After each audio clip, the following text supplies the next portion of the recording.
அனைவருக்கும் வணக்கம். இப்போ நம்ம புதுவிதமான ஒரு வெஜிடபிள் கட்லெட் செய்யலாம்.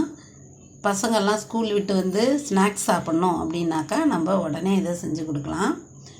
இதுக்கு நம்ம ஒரு கப் ஓட்ஸும் ஒரு கப் அரிசி மாவும் இருந்தால் சூப்பரான வெஜிடபிள்ஸ் எல்லாம் போட்டு கட்லெட் செஞ்சு கொடுக்கலாம். இது ரொம்ப ஹெல்த்தியாக இருக்கும். அதுக்கு ஒரு கப்பு ஓட்ஸ் எடுத்துக்கலாம்.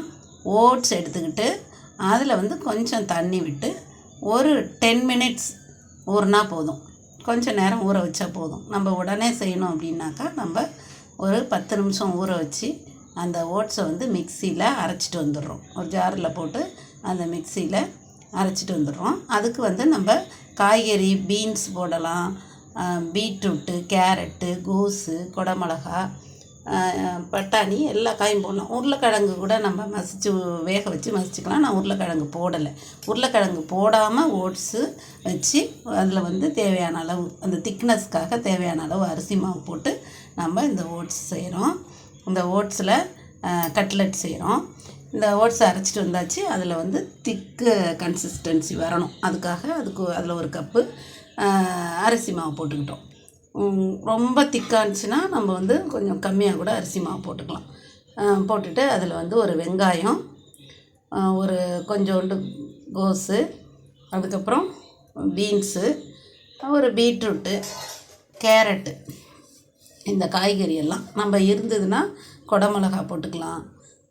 அதுக்கப்புறம் பட்டாணி போட்டுக்கலாம். உருளைக்கிழங்கு இருந்ததுன்னா வச்சு வேக வச்சு மசிச்சு விட்டுக்கலாம். எல்லா காய்கறியுமே அதில் தேவையான காய்கறிகளை போட்டுக்கலாம். அதுக்கு தேவையான அளவு உப்பு போட்டுட்டு அதில் ஒரு ஸ்பூனு மிளகாத்தூள், கொஞ்சம் காரமாக வேணும்னா மிளகாத்தூள் ஒரு 1.5 ஸ்பூன் கூட போட்டுக்கலாம். கரம் மசாலா ஒரு 1/2 ஸ்பூன் போட்டு அதுக்கப்புறம் அதுலேயே பிசைஞ்சிட்டு அதில் ஒரு கேரட்டை திருவி போட்டுக்கிறோம்.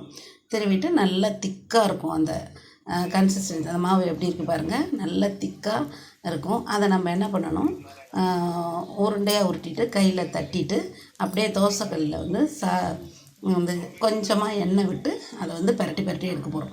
நம்ம ஃபுல்லாக எண்ணெயில் போட்டு எடுக்கல. நம்ம கொஞ்சமாக தோசைக்கல்லில் எண்ணெய் விட்டு அதை நம்ம பரட்டி எடுத்துக்கிறோம். நல்லா வேக விட்டு பரட்டி எடுத்துக்கிறோம். அதில் கொஞ்சம் கொத்தமல்லி தழையும் நம்ம போட்டுக்கலாம். ரொம்ப சூப்பராக இருக்கும். இதில் நம்ம ஓட்ஸ் தான் கொஞ்சம் அதிகமாக போடுறோம், அரிசி மாவு கொஞ்சம் கம்மியாக தான் போடுறோம்.